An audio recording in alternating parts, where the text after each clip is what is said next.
Giêsu vào chiều ngày 15 tháng 12 năm 2002. Từ năm 2003 cho đến năm 2005 là giai đoạn mà tôi phải chịu sự bắt bớ vì cớ tôi tin Chúa một cách khốc liệt nhất. Và tôi biết một thánh Châu Minh cũng là một hội thánh phải đối diện với vô vàn khó khăn, thách thức, những sự bắt bớ về mọi mặt, nhưng Chúa vẫn cho hội thánh đứng vững để phát triển cho đến ngày hôm nay. Vì lời của Chúa có hứa rằng Đức Chúa Trời đã mở hội thánh của Ngài trên đất này thì mọi cửa âm phủ không thể thắng được từ đó. Nên từ năm 2003 cho đến năm 2005 tôi phải đối diện với vô vàn những sự khó khăn, những sự thách thức, những sự bắt bớ từ phía các cấp lãnh đạo, bắt bớ từ bên ngoài hai bên, bắt bớ từ hàng xóm láng giềng, và chí tôi bị nêu cả trường học bây giờ. Nhưng Chúa vẫn khiến cho tôi được đứng vững vàng và kinh nghiệm Chúa ngày càng hơn. Tôi từng bị người ta cầm số 8 vào tay, từng bị người ta đưa lên xe phục vụ ba, từng bị người ta đưa giễu cả cái đất ở khu phố xóm của tôi, và từng bị đánh từ phương tiện vào người, và từng bị nhiều trận đòn. Nhưng một dịp bắt bớ đó là một dịp tôi kinh nghiệm sự giải cứu, sự bình an, sự phước lành của chính Chúa trong đời sống của mình.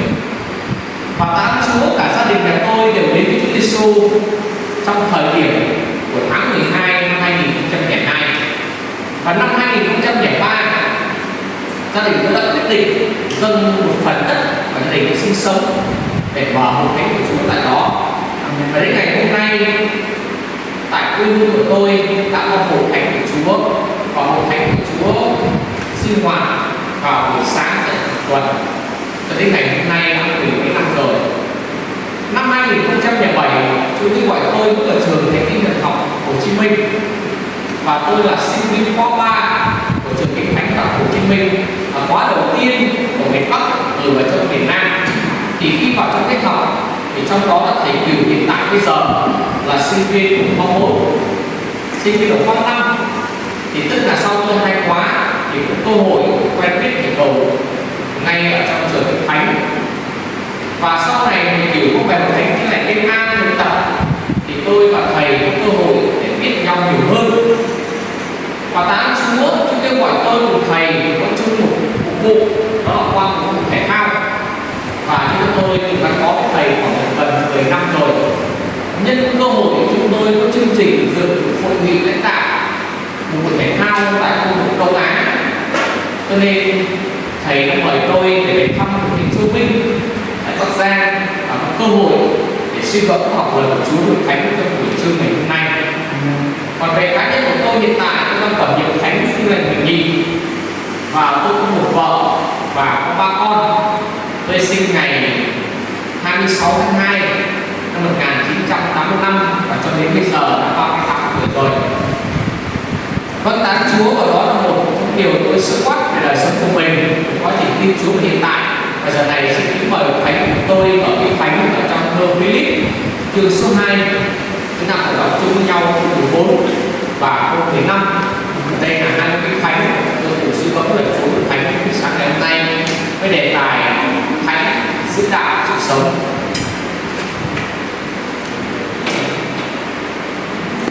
Thơ Philip chương số 2, chúng ta cùng đọc chung với nhau câu số 14 và câu số 15.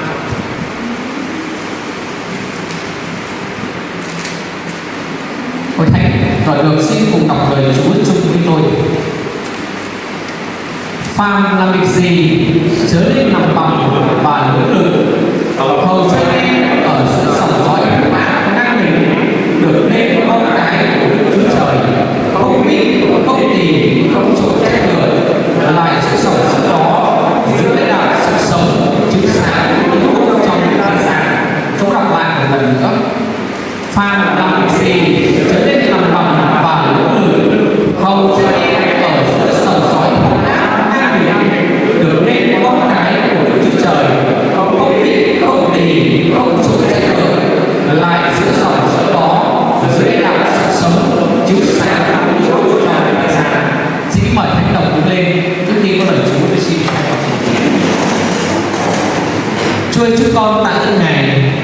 vì chúng con có lời của Ngài. Xin Thánh Linh là đấng yên ủi thần của lẽ thật, đấng giúp đỡ giải bày để chúng con hiểu lời của Chúa. Và nguyện xin Chúa dùng môi miệng của con để qua con Ngài phán dạy của Thánh của Ngài tại đây. Con tạ ơn Chúa. Có rất thì giờ chúng ta học lời Chúa đến cho Ngài. Chúng lấy lòng thành kính cầu nguyện trong danh của Chúa Giêsu Christ. Amen. Chúc mời Thánh đồng ngồi. Thưa toàn thể của Thánh, nếu chúng ta so sánh một số từ để chúng ta tóm gọn lại, ví dụ như từ giảng đạo, từ dạy đạo, từ sống đạo, mà nếu chúng ta tóm gọn lại cái từ này thì đó là từ giữ đạo. Bởi vì có giữ đạo thì mới sống đạo được, có giữ đạo thì mới giảng đạo được, có giữ đạo thì mới dạy đạo được. Cho nên giữ đạo để sống đạo, giữ đạo để dạy đạo, và giữ đạo để có thể nói đạo cho những người khác. Bởi vậy giữ đạo sự sống có nghĩa là gì? Để hy vọng lời của Chúa trong thơ Philip chương 2 để câu 14, câu 15 sẽ giúp đỡ chúng ta để hiểu rõ về đạo của Chúa hơn. Để ngày hôm nay chúng ta là những người đã tin nhận Chúa Giêsu là Chúa cuộc đời sống mình thì cần phải giữ đạo của Ngài. Nhưng trước khi giữ đạo thì trước hết phải giữ mình tốt bao nhiêu thì đời sống của chúng ta sẽ giữ đạo của Chúa tốt bấy nhiêu. Còn nếu mình mà không giữ được thì đạo cũng càng không thể giữ được. Cho nên để giữ đạo sự sống thì đầu tiên là phải giữ lấy mình. Giữ lấy mình ở tại đây có ba phương diện để chúng ta giữ mình. Thứ nhất là giữ mình với Chúa. Giữ mình với Chúa là một trong điều vô cùng quan trọng, bởi nó quyết định tương lai hiện tại của mỗi một chúng ta.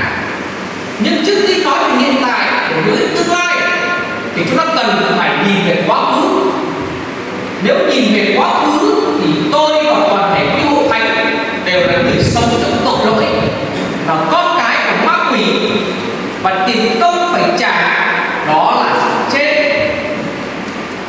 Nhưng qua ân điển lạ lùng của Đức Chúa Trời của chính Chúa Giêsu, để khi mà chúng ta tiếp nhận Chúa Giêsu thì mọi tội của chúng ta được tha thứ, chúng ta được sự công bình và có địa vị ở trong nhà của Chúa Trời và trở nên là con trai con cái của Chúa. Cho nên để phương diện giữ mình với Chúa thì điều đầu tiên là phải giữ sự trung tín trong sự thờ phượng giữ mình với Đức Chúa Trời. Hội thánh suy gẫm và nhìn về thế giới hiện tại ngày nay, dường như những lời tiên tri mà Chúa tiên báo ở trong Tin lành Ma-thi-ơ chương 24 nó ngày càng ứng hiện rõ ràng trên thế giới, trên đất nước của chúng ta. Thế giới thì đang chiến tranh loạn lạc, đói kém, giặc giã, nước này dẫy thịt nước khác, thiên nhiên thì bão lũ, động đất, về con người thì đạo đức suy thoái, vân vân và vân vân. Những điều đó chúng ta thấy được dấu hiệu của cuối cùng ngày Chúa trở lại hầu gần rồi.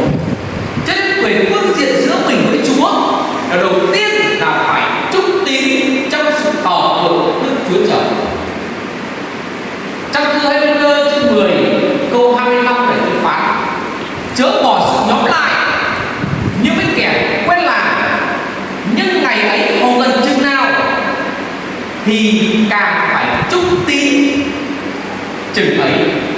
Ngày ấy có nghĩa là ngày mà Chúa trở lại hầu gần chừng nào thì chúng ta càng phải trung tín thờ phượng và tìm kiếm Chúa chừng ấy.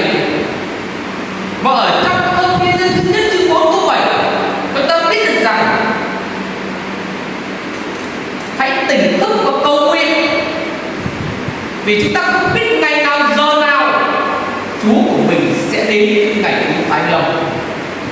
Thưa toàn thể quý hội thánh đến về phương diện giữa mình với Chúa cần phải trung tín để thờ phượng Đức Chúa Trời, và đó là lý do mà chúng ta thờ Chúa trong buổi trưa ngày hôm nay. Vì đó là mục đích mà Chúa tạo dựng nên con người chúng ta ngay từ buổi sáng thế. Mục đích Chúa tạo dựng nên một trong các mục đích khác, đó là mục đích để thờ phượng và tôn vinh Ngài. David từng nói rằng chúng ta hãy vui mừng đến nhà của Giê-hô-va, đến nhà của Đức Giê-hô-va để thờ phượng Ngài, để tôn vinh Ngài, để phụng sự Ngài. Cho nên xin Chúa cho đời sống cá nhân của chúng ta, mỗi một người khi đã xác quyết niềm tin của mình với Chúa thì trung tín cho việc thờ phượng Đức Chúa Trời. Chúng ta nhìn lại đời sống của chính mình, nếu mà con buồn suy gió đấy ạ, mình đi thờ Chúa có dễ không ạ? Dễ không? Ở đây ai là người đang làm công nhân? Xin giơ tay. 80% một thành là người đang làm công nhân. Ai đang làm ca đêm? Thân thể của chúng ta ấy, cái xác thịt để yếu đuối lắm. Làm ca đêm 5 giờ 6 giờ sáng mới về, có muốn ngủ không? Muốn ngủ không? Các bạn khai thật đi. Có muốn đến phòng không không? Nói thật đi ạ, muốn không? Không ai muốn. Có đúng không bạn? Ma quỷ nó càng không muốn các bạn học Đức Chúa Trời. Ma quỷ sẽ tìm hoàn nạn này, hoàn nạn kia, thách thức này, thách thức nọ, để khiến các bạn xa hội thánh, xa Đức Chúa Trời. Nhưng các bạn nên nhớ rằng nếu đời sống của chúng ta mất sự thờ phượng tương lai Đức Chúa Trời, thì tâm linh làm sao ạ? Linh hồn làm sao ạ? Nó trở nên yếu. Nên đời sống linh hồn của chúng ta, con người linh của chúng ta luôn luôn phải khỏe hơn con người của một thể này. Vì cái xác thịt này nó ham ăn, ham ngủ, rồi ham tính là ham chơi. Từ cái ham nó sẽ dẫn đến hổ đốt, nó dẫn đến tội lỗi, dẫn đến lung tuồng, rồi dẫn đến bệnh bạc và ghen ghét đố kỵ. Cho nên đời sống của chúng ta cần phải tìm kiếm vật hồng của Đức Chúa Trời, và đó là mục đích của tạo nên chúng ta. Cho nên về phương diện đầu tiên giữa mình với Chúa là phải trung tín, thờ phượng và tìm kiếm Đức Chúa Trời. Về phương diện thứ hai là cần phải giữ mình với nhau. Có cần phải giữ mình với nhau không? Có cần không bạn? Tôi đưa ra một khảo sát các bạn này. 70% sinh viên sau hội thánh xa nhà đều hổ đốn. Các bạn biết tại sao hổ đốn không ạ? Đều phạm tội với Chúa đấy ạ. Khi xa hội thánh, các gia đình không còn ai quản các bạn nữa. Các bạn muốn sống theo thì sống, các bạn muốn làm gì thì làm. Có ai biết đâu ạ? Có thể bố mẹ các bạn không biết, quản nhân các bạn không biết, hội thánh các bạn không biết, nhưng các bạn không biết ai biết đâu? Đức Chúa Trời chúng ta biết. Rồi gì nữa ạ? Công nhân thì còn dễ phạm tội hơn. Trong khoảng 5-6 tháng trở về trước, trong một ngày mà tôi nghe 3 cuộc điện thoại. Cuộc điện thoại đầu tiên đó là một xưa thì chị đã cầu nguyện cho tôi, vì vợ của tôi nó bỏ tôi và các con của tôi rồi. Khi nó đi làm ở dưới miền xuôi để các công ty nó làm, và nay nó không về với tôi với con của tôi nữa. Tôi có đến tìm nó không về. Một xưa đã cầu nguyện cho tôi, và trong một ngày tôi nghe 3 cuộc điện thoại của 3 người nói rằng nó bỏ tôi rồi.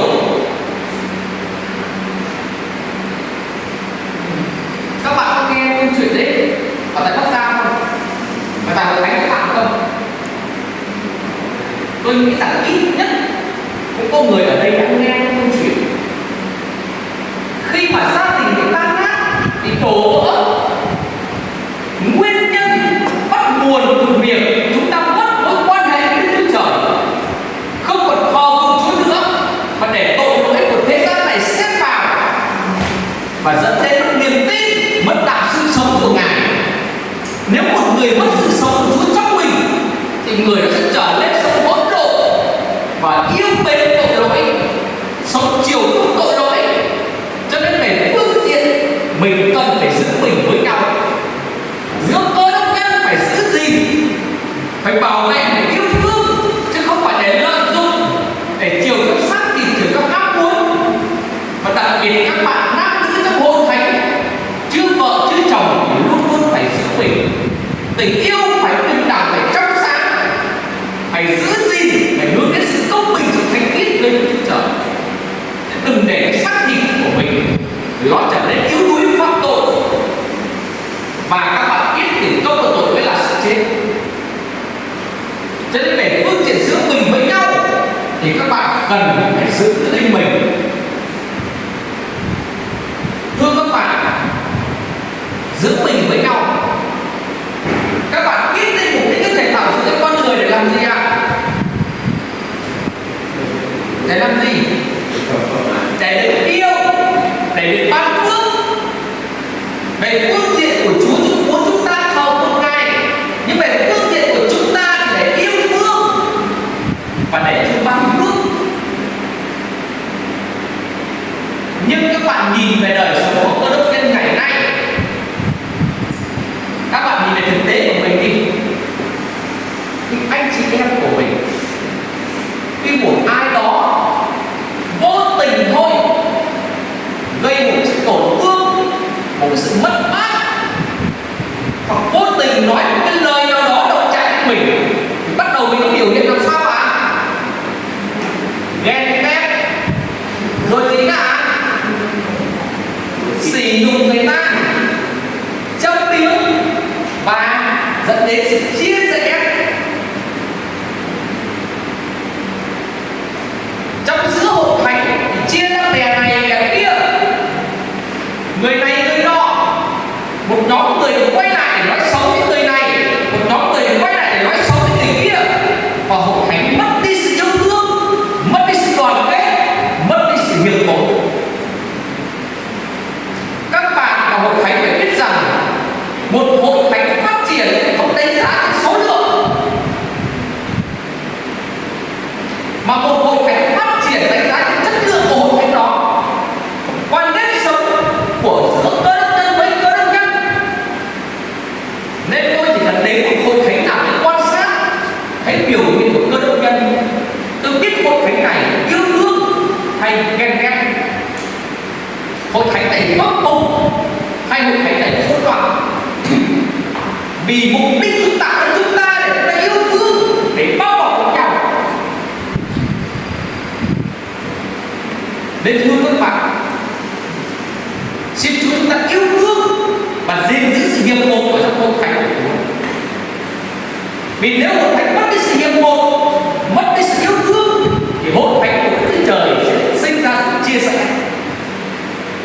Cơ đốc nhân mất đi sự yêu thương, sự hiệp một, sẽ dẫn đến sự ghen ghét, sự đố kỵ, dẫn đến sự bè đảng. Cho nên nếu trong vòng anh chị em của mình ai vô tình làm tổn hại đến người khác, chúng ta hãy biết ơn của Chúa, lòng đức khóc của Chúa để có thể tha thứ cho anh chị em của mình. Và chúng ta phải biết rằng chúng ta là các chi thể trong một thân, thì chúng ta phải yêu thương, hiệp một, nâng đỡ, khích lệ để toàn thân thể này trở nên mạnh hơn. Các bạn có thân thể của Chúa mạnh không? Anh muốn hội thánh chi thế ạ? Xin các thể hội thánh để ý đến tôi sẽ kiếm một cái người. Mình thấy căng thẳng quá. Tay của tôi có đẹp không? Có đẹp không? Tôi kể cho anh nghe câu chuyện về nắm ngón tay này. Nắm ngón tay này nó đoàn kết với yêu thương lắm. Nhưng cho đến một ngày nọ, năm ngón tay này nó không còn đoàn kết nữa. Ngón tay cái nói với 4 ngón tay còn lại rằng trong bàn tay tôi thích nghĩ tôi là người quan trọng nhất, bởi vì nếu không có tôi thì bàn tay này làm sao còn nắm được. Nên tôi sẽ là người đứng lên để lãnh đạo các anh. Ôi thánh em đúng không ạ? Đúng không? Nhưng mà ngón trỏ này nói là anh cái ơi, anh nói sai rồi. Trong 5 ngón tay tôi mới là người quan trọng nhất. Vì ông chủ làm sao ạ? Hàng ngày dùng tôi để điều thành kiểu phải làm cái này, điều thành ngoan phải làm cái kia. Cho nên tôi mới là người quan trọng nhất trong 5 ngón tay. Mọi thấy nghe thấy không thú vị không?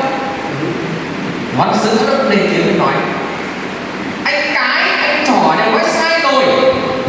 Các anh hãy chụp lại trong 5 ngón tay tôi mới là người quan trọng nhất. Tôi đứng ở giữa cao nhất đại diện cho sự công bình, sự chính trực. Tôi là người cao nhất vì sao trân trọng. Tôi mới là người xứng đáng để lãnh đạo các anh. Nhưng ngón giáp út nói này không, anh cái, anh trỏ, anh giữa nói đâu đúng nhưng chưa đúng. Tôi mới là người quan trọng nhất vì tôi là sứ giả tình yêu. Nếu các anh có nhớ khi mà ông chủ đấy, khi bà chủ, ông chủ đã trao cho bà chủ chức nhận và bà chủ cũng tặng lại ông chủ chức nhận. Và chức nhận thầy là tình yêu không giận nước.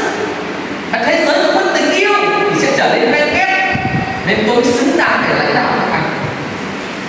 Nghe có lý đúng, nhưng con út lên tiếng anh cái, anh trỏ, anh giữa, anh giáp út đều nói đúng.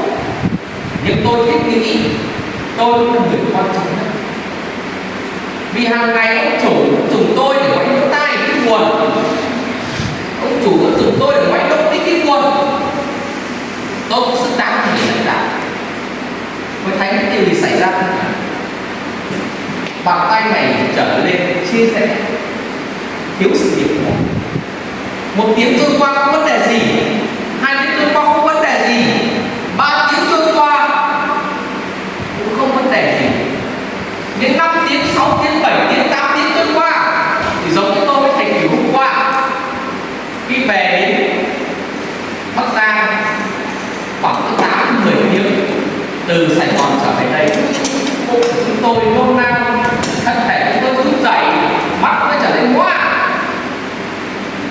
Hương khi mà 5 ngón tay này nó thiếu sự nghiệp vụ, nó thiếu sự đoàn kết, nó không có chịu làm việc và không có sản phẩm để cho việc ngay. Một ngày trôi qua thân thể trở nên run rẩy, mắt trở nên hoa, tay trở nên u, môi trở nên khô và anh miệng không nói được nữa. 2 ngày trôi qua thì cả thân thể này dường như sức lực yếu ớt, đứng cũng không nổi. Và lúc này thì chúng không được vậy. Tất cả chúng ta đều sai rồi. Chúng ta đều là những chi thể ở trong một thân. Chúng ta chỉ có một chủ mà thôi. Và bắt đầu chúng hiểu nhau lại, chúng làm việc cho anh biết. Thưa các bạn, Chúa tạo nên chúng ta là bầy chiên và trong đồng cỏ của Chúa. Tất cả chúng ta đều là các chi thể ở trong một thân. Chúng ta chỉ có một Chúa. Cho chúng ta đều được rửa sạch bởi huyết của Chúa Giêsu và Thánh Linh của Đức Chúa Trời tái tạo để trở thành một tạo vật mới. Nên chúng ta phải yêu thương, phải hiệp một, phải lân đỡ bao bọc khích lệ lẫn nhau để cùng nhau trở nên mạnh ở trong Chúa.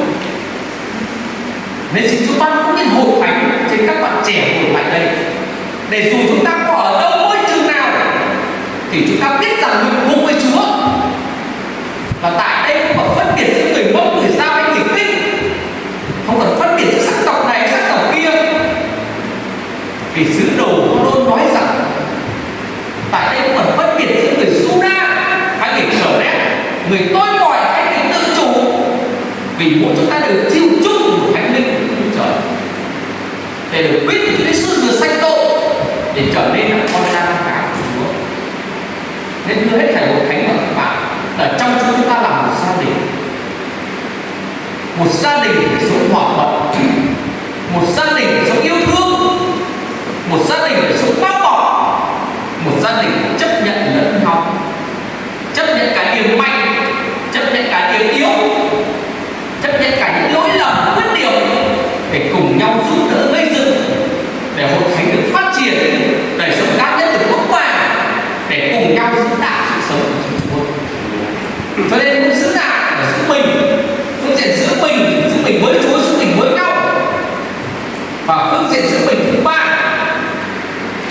giữ mình với thế gian. Có cần phải giữ mình với thế gian không? Các bạn cầm điện thoại của mình lên, quay luôn cũng được, ghi âm cũng được, livestream cũng được. Các bạn biết công dụng cái điện thoại đầu tiên mà nhà chế tạo điện thoại công dụng đầu tiên để làm gì không ạ? Gọi đi liên lạc. Chỉ có gọi điện mà thôi. Nhưng mà ngày hôm nay thì sao ạ? Cầm cái điện thoại trong tay, nhiều người nói rằng tôi biết cả thế giới, đúng không? Nhưng mà ngày hôm nay không phải dùng cái điện thoại để nghe, để gọi nữa, mà nhiều khi cái điện thoại đã là kẻ thù của cơ đốc nhân. Nhiều khi cái điện thoại đã khiến chúng ta trở nên vô cảm, và nhiều khi cái điện thoại khiến cho đời sống tâm linh chai lì. Nhiều khi cái điện thoại đã trở thành một công cụ cám dỗ khủng khiếp nhất, bởi vì trên đó cái tốt thì không học, cái tốt thì không xem, mà thích xem cái gì ạ? Thích xem cái tồi tệ, tội lỗi. Và khi xem cái tồi, cái tệ, tội lỗi rồi, cái thân thể này sống vẫn chịu theo cái sắc thịt, ham muốn cái sắc thịt, ham muốn thú vui. Và các bạn muốn ma quỷ, nó chỉ muốn giết hại đời sống của các bạn, nó chỉ muốn tiêu diệt các bạn, nó chỉ muốn gây đến sự chết rẽ lộn xộn cho các bạn, và nó chỉ muốn hủy hoại cuộc đời của các bạn một thành.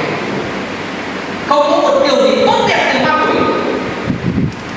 Nhưng mà ngày hôm nay nhiều cơ đốc nhân để thế gian hóa mình, thay vì mình sống ở giữa thế gian, Chúa sáng tạo của Chúa, sống giữa thế gian để thế gian biết rằng mình là con cái của Chúa Trời, thì mình lại sống và trở lên một người giống như thế gian. Nên các bạn ơi, giữa thế gian này mình cần phải giữ mình.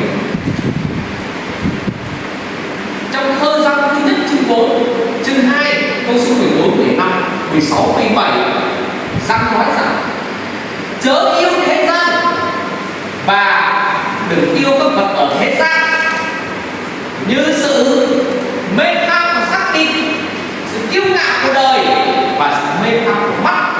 Thì tất cả những điều đó không đến từ Đức Chúa Trời mà từ thế gian mà ra. Và những người yêu mến thế gian thì những người đó không buộc về Chúa Trời. Răng thứ nhất chương 2 câu 15 câu 17 thì chúng ta biết những người yêu thế gian thì không buộc về Đức Chúa Trời. Các bạn, nên khi các bạn ra khỏi môi trường của hội thánh, ra khỏi môi trường của gia đình, không ai quản lý các bạn. Nếu các bạn không sống để làm vinh hiển danh Chúa thì các bạn sẽ bị thế gian hóa. Nên xin Chúa cho các bạn trung tín cái hội thánh của Ngài tại đây. Các bạn gây ra đời sống đức tin để Chúa dùng các bạn, Chúa sáng tạo, Chúa giữ thế gian này. Các bạn muốn giữ đạo thì trước hết các bạn phải giữ mình tốt bao nhiêu thì đạo sẽ giữ tốt bấy nhiêu. Điều thứ hai nó học chung với nhau là giữ đạo sự sống. Giữ đạo sự sống có nghĩa là gì? Tại sao là đạo sự sống? Hội thánh có biết trên thế giới này có bao nhiêu tôn giáo không ạ? Trên thế giới ngày hôm nay người ta thống kê có trên 30.000 các tôn giáo khác nhau, nhân 29.999 tôn giáo kia. Giáo chủ của họ sống hay chết à? Giáo chủ của họ chết. Chỉ duy nhất có Chúa Giêsu là đấng đã chết, nhưng sau 3 ngày thì sao ạ? Chúa sống lại, lãnh đạo sự sống. Ở đây đã chỉ về ai ạ? Đang chỉ về chính Chúa Giêsu. Và ngày hôm nay chúng ta tin Chúa không phải tin một Chúa chết, mà tin ai ạ? Tin vào một Chúa sống. Có một bài thánh ca nói rằng nếu hỏi chứng cớ Chúa sống lúc nào, Chúa sống trong lòng này. Sứ đồ Phaolô từng nói rằng nếu Chúa Giêsu không sống lại, đức tin của ông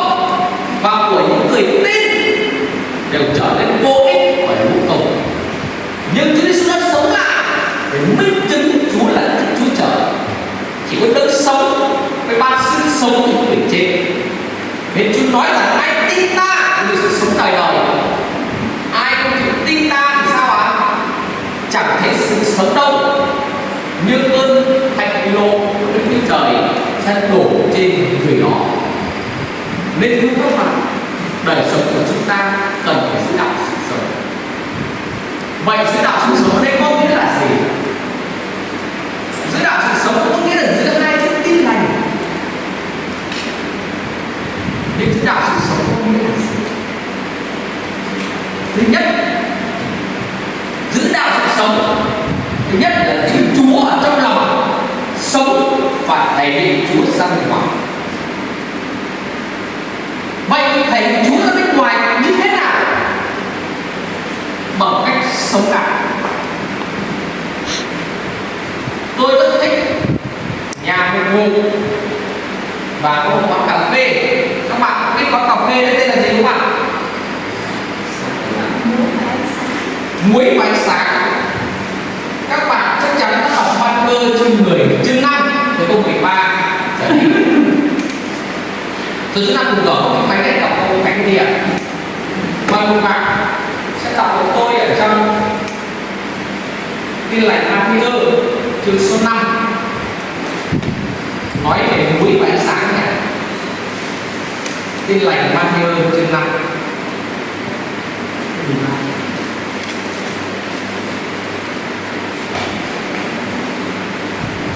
câu 13 tới câu số 16. Và ở trong Luca chương 14 và từ câu 15. Nhưng mời các bạn đọc của tôi ở trong Matthew chương số 5 câu 13 đến 16.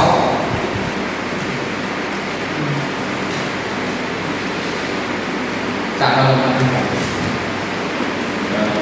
Các ngươi là muối của đất, xong nếu mất mặn đi thì sẽ lấy giống chi mà làm cho mặn lại. Muối ấy không dùng chi được nữa, chỉ phải quăng ra ngoài và bị người ta đạp dưới chân. Các ngươi là sự sáng của thế gian. Một cái thành ở trên núi thì không khi nào bị khuất được, cũng không ai thắp đèn mà để dưới cái thùng, xong người ta để trên chân đèn thì nó soi sáng mọi người ở trong nhà. Sự sáng các ngươi hãy soi trước mặt người ta như vậy, đặng họ thấy những việc lành của các ngươi và ngợi khen Cha các ngươi ở trên trời. Vâng, cảm ơn Chúa và cảm ơn Thầy. Trước hết chúng ta nói đến công dụng của muối. Muối có quan trọng trong đời sống hàng ngày của mình không? Quan trọng không? Muối khiến cho thức ăn trở lên có hương vị. Muối cũng để bảo quản thức ăn không bị quỵt hiu. Cho nên người Việt có câu cá mà không có muối sao ạ? Đã hơn. Tức là muối công dụng ngoài việc để tạo hương vị thức ăn thì cũng để bảo quản thức ăn không bị quỵt hiu. Còn muối có tác dụng cho cơ thể làm sao ạ? Cơ thể mà thiếu muối sẽ gặp bệnh. Trên thân thể của con người luôn phải có muối. Có rất nhiều các công dụng từ muối. Đối với người Israel trong thời kỳ mà Chúa Giêsu nói về câu chuyện này thì người Israel dùng muối để sưởi ấm. Bởi vì trong mỗi một gia đình của người Israel đều có cái lò và lửa để giữ nhiệt, thì họ dùng muối đắp ở bên ngoài cái lò đấy. Công dụng của nó là để giữ nhiệt và tỏa nhiệt. Và khi một thời gian lâu thì cái muối này nó hết mặn thì nó không còn giữ được nhiệt nữa, và họ sẽ lấy cái muối đấy quăng ra bên ngoài và lại thay bằng một muối khác. Và khi quăng ra bên ngoài ấy, thì người đi lại sẽ đạp dưới chân. Và Chúa Giêsu kể câu chuyện này, Chúa kể câu chuyện ẩn dụ của mục đích Chúa muốn dạy các cơ đốc nhân. Thế vậy ý nghĩa thật của muối là gì? Muối ám chỉ về cơ đốc nhân đánh mất cái phẩm chất đạo đức tín kinh. Muối chỉ về những cơ đốc nhân đánh mất cái đạo đức, phẩm chất và lòng tin Chúa. Và những cơ đốc nhân này để thế dân hóa đánh mất niềm tin của mình ở linh Chúa. Nên cuối chỉ cái đời sống của chúng ta là một người tin Thiên Chúa, một người có tình yêu nơi Chúa, nhưng đánh mất cái điều đó và sống giống như một người thế gian. Nếu một người sống giống như người thế gian, giống như muối hết mặt và không còn tác dụng, không còn giá trị, cuộc đời của chúng ta chỉ có giá trị khi ở trong Chúa Giêsu. Cuộc đời của chúng ta chỉ có giá trị trong hội thánh khi mà chúng ta yêu Chúa, yêu người, có đạo đức thì mới ảnh hưởng lối sống của hội thánh, của cơ đốc nhân gian thế gian được. Thưa quý vị hội thánh, nếu một người sống thiếu đạo đức thì liệu có làm gương người khác được không? Có làm gương người khác được không? Có một ông bố dạy con này: con không được uống rượu, con không được hút thuốc, con phải chúc tiến đến nhà thờ, vào hội Chúa và học trường Chủ nhật. Ông bố dạy con đúng không? Đúng. Nhưng khi đứa con vẫn nhận biết đấy rằng thưa bố, con không làm được. Bố dạy con uống rượu, bố uống rượu thôi. Bố dạy con hút thuốc, bố vẫn hút thuốc. Bố dạy con phải đến nhà thờ, bố chẳng đến nhà thờ. Những gì chúng ta nói nó ngược lại những gì chúng ta sống. Chúng ta không làm gương thì không bao giờ sống để đứa con nó không được. Không làm gương thì không bao giờ ảnh hưởng người khác. Không thể nào nói yêu thương, nói đạo đức mà đời sống của mình thiếu sự yêu thương, thiếu đạo đức. Không thể nào nói anh chị em phải trung tín thờ vợ mà chính mình hàng ngày thường xuyên bỏ qua sự nhóm lại trong thờ được. Không thể nào nói là anh phục vụ Chúa đi mà khi Chúa nhớ gọi mình thì phải đừng lẩn tránh. Nên ưa hội thánh, muối là tại cái ý nghĩa của nó đang nói về các cơ đốc nhân mất phẩm chất đạo đức, mất lòng tin kính. Tôi nhớ đến hội thánh tại Ê-phê-sô, khi mà Chúa nói với hội thánh ấy rằng ngươi hãy nhìn lại xem mình sa sút từ đâu và hãy ăn năn để làm lại từ đầu.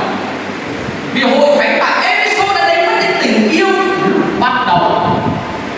Tình yêu lúc ban đầu là tình yêu đơn sơ, tình yêu tận hiến, tình yêu mộc mạc, tình yêu hy sinh, một tình yêu trong sạch, trong trắng với Chúa. Và nay hội thánh này đánh mất cái điều đó và để sự ghen ghét, đố kỵ, bè đảng, say sưa vân vân lan tràn trong hội thánh. Hội thánh sống thiếu đi đạo đức cơ đốc, thiếu đi nếp sống yêu thương thì không thể nào hội thánh trở thành ánh sáng của thế gian được. Đời sống của chúng ta nói có hay giỏi bao nhiêu, nếp sống của chúng ta trái lại lời nói thì không bao giờ người ta phục chúng ta. Nên thưa các bạn trẻ, xin tôi dùng các bạn để ảnh hưởng đến đạo đức cơ đốc trong môi trường mà các bạn đang làm việc. Chứ dùng các bạn để hành hưởng đạo đức cơ đốc ở ngoài sân chơi của các bạn. Ngày hôm nay có nhiều người đã đạo đức, lối sống thiêng liêng, nhưng chỉ nói lối sống thiêng liêng đạo đức trong nhà thờ. Khi ra khỏi nhà thờ thì để đến thế gian hóa. Lễ về phương diện của một con người bước đến với Chúa cần phải bao yếu tố. Thứ nhất là trong môi trường của nhà thờ, thứ hai là trong môi trường của gia đình, và thứ ba là trong môi trường của cộng đồng. Trong môi trường của nhà thờ nói hết lòng yêu Chúa, yêu anh chị em của mình, nói đạo đức, nói thánh thiện, thì trong gia đình của chúng ta phải thực hiện được điều đó. Chúng ta muốn người bố, người mẹ, người em, người anh, người cháu, người hàng xóm láng giềng tin Chúa thì trước hết phải sống lối sống đạo đức cơ đốc ngay trong gia đình của mình, để bố mẹ, con cái, anh em và những người hàng xóm thấy mình có Chúa. Nhưng mà ngược lại, nhiều người ngày hôm nay sao ạ? Đến hội thánh để phục vụ hết mình, nói rất hay, hát rất giỏi, nhưng mà khi về nhà thì sao ạ? từ bằng chân hạ cẳng tay. Ở đây có ai hiểu từ bằng chân hạ cẳng tay không? Rồi làm sao ạ? Nhà thờ thì nói hay, nhưng về nhà thì vẫn chỉ vợ đánh con. Hàng xóm vô tình gây khổ một điều gì đó thì bắt đầu phải cho hàng xóm ăn đủ mọi thứ. Vậy có làm gương được không? Có làm gương được không các bạn? Không. Còn ở môi trường xã hội thì sao ạ? Thế gian sống sao thì sống vậy. Thì làm sao chúng ta làm sáng lên Chúa được đấy. Thế nên thưa các bạn, về phương diện giữ đạo sự sống, muốn giữ đạo sự sống, ngoài việc giữ mình thì cần phải sống và bày tỏ Chúa qua nếp sống đạo. Nên giữ đạo để sống đạo, sống đạo trong hội thánh, sống đạo trong gia đình, sống đạo trong môi trường làm việc, sống như muối có cái mặn vậy. Còn nếu các bạn đời sống mà không sống đạo thì giống như muối của nét mặn vậy. Tức là phẩm chất đạo đức, lòng tin kính làm suy thoái con người của các bạn. Khi các bạn yêu thương, các bạn sống đạo thì những người khác nhìn được các bạn. Thứ nhất là gia đình của các bạn, cộng đồng không tin nhìn vào các bạn thì Chúa ở trong các bạn.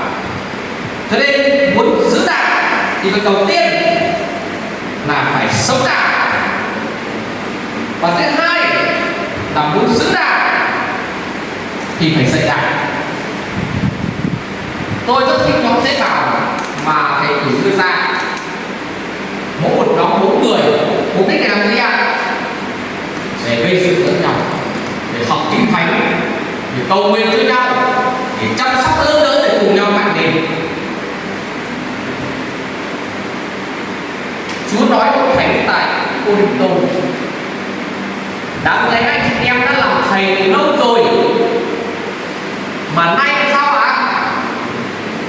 Nay làm sao ạ?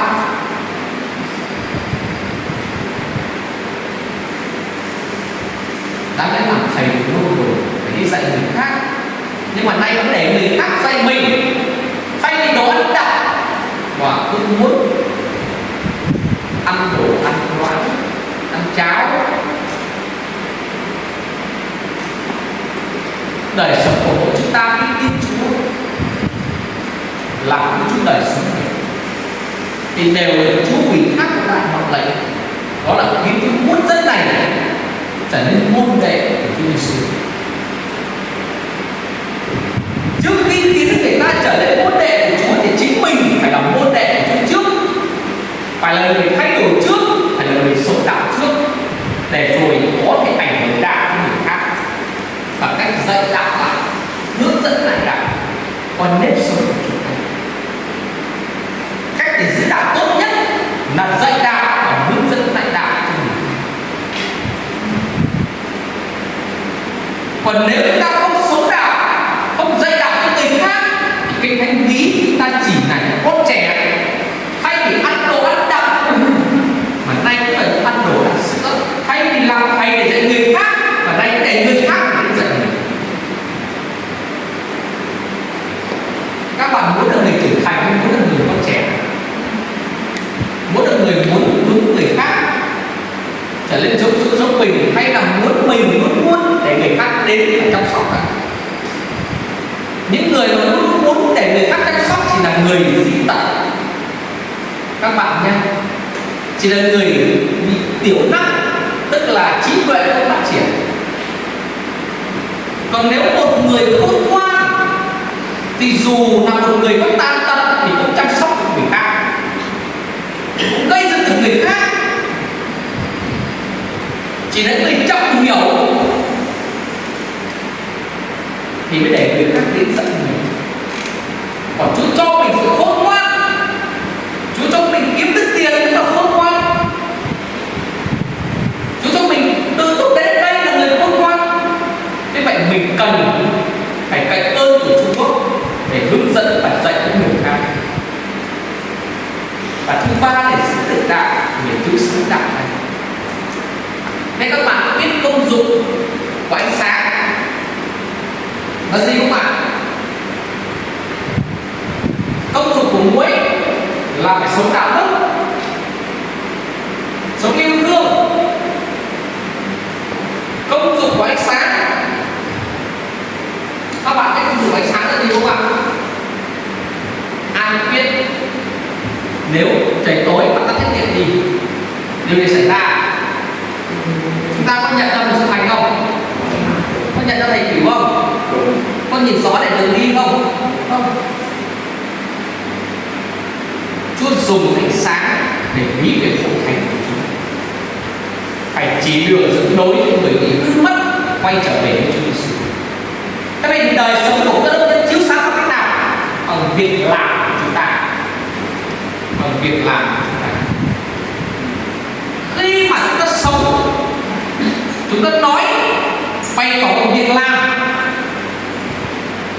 thì sao ạ? Họ sẽ nhận biết sự sáng của Chúa trong chúng ta.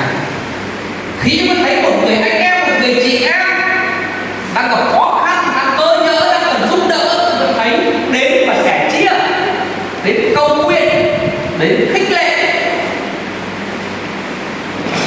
chúng ta sẽ chiếu sáng của Chúa qua đời sống.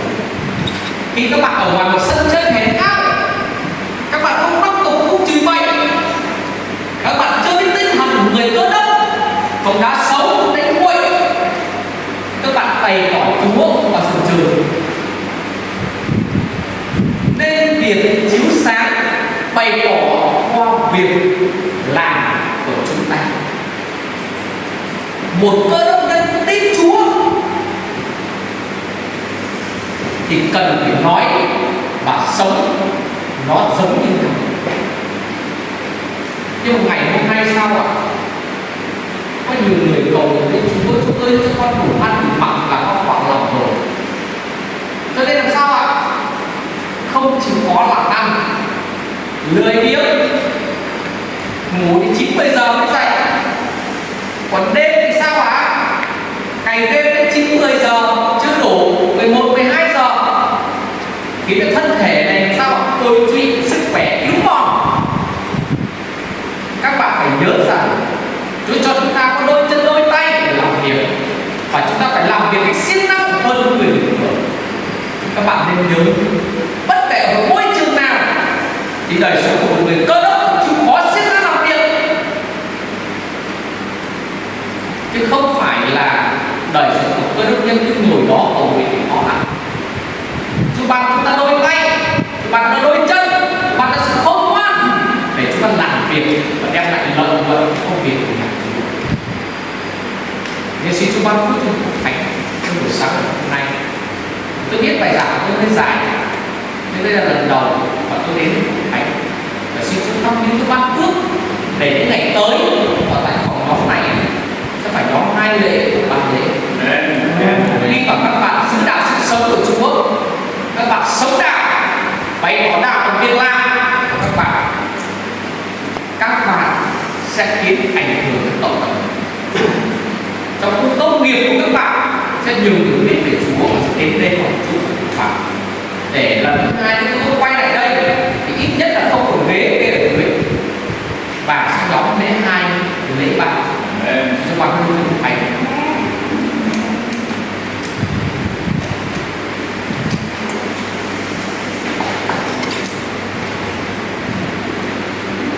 Hallelujah.